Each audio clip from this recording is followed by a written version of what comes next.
দর্শক আসসালামু আলাইকুম। আশা করি সবাই ভালো আছেন।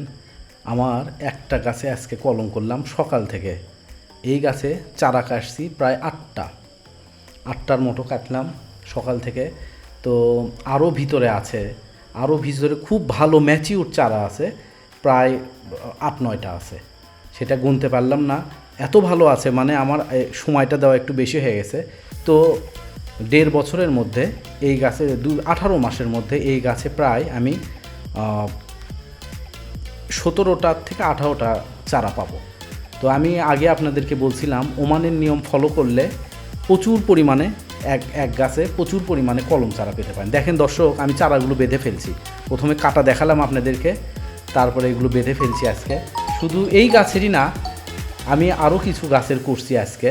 তো আমি আজকে আপনাদেরকে দেখাবো। এই গাছেরই করছি 8টা। আমি আজকে মোটামুটি 13-14টা কলম করছি। এই গাছেরই শুধু 8টা করছি। তো দেখেন দর্শক কেমন লাগে, আরও আমার গাছগুলো আমি দেখাবো আপনাদেরকে।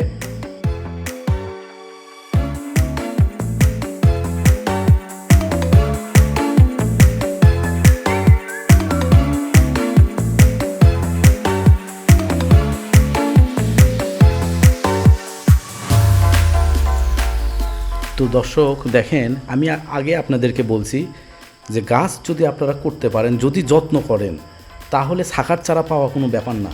দেখেন আমি প্রায় 1.5 বছর 20 মাসের মধ্যে 18টা চারা পাবো এখান থেকে।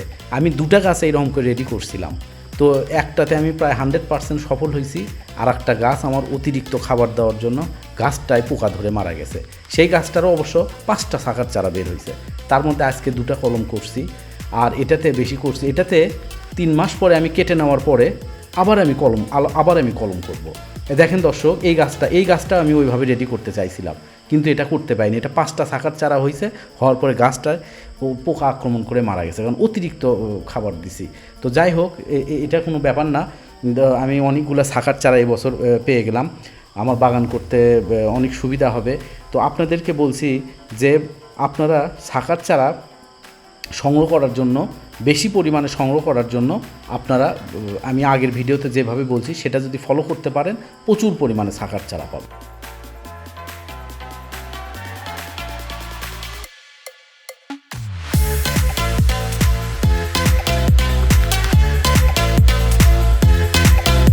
দর্শক, এটা আমার আর একটা গাছ, এটাতে ফল ধরছে।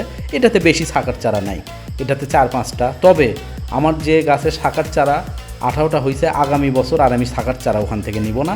আমি ওটাতে ফলের জন্য রেডি করব। শাখার চারা সব কেটে ফেলে দিয়ে ফলের জন্য রেডি করব, কারণ গাছটার উপর অতিরিক্ত প্রেশার পড়ে গেছে আমার ওই গাছটার উপর। আমি আজকে দেখলাম অনেক পোকামাকড়, এটা সেটা দেখে আমার খারাপ লাগলো।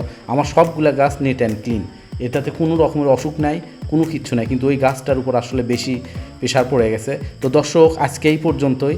আপনারাও বেশি শাখার চারা পেতে চাইলে আমার আগেকার ভিডিওগুলো ফলো করেন, প্রচুর পরিমাণে শাখার চারা পাবেন। এটা ইজি একটা ব্যাপার। তো দর্শক, সবাইকে অনেক ধন্যবাদ। আসসালামু আলাইকুম।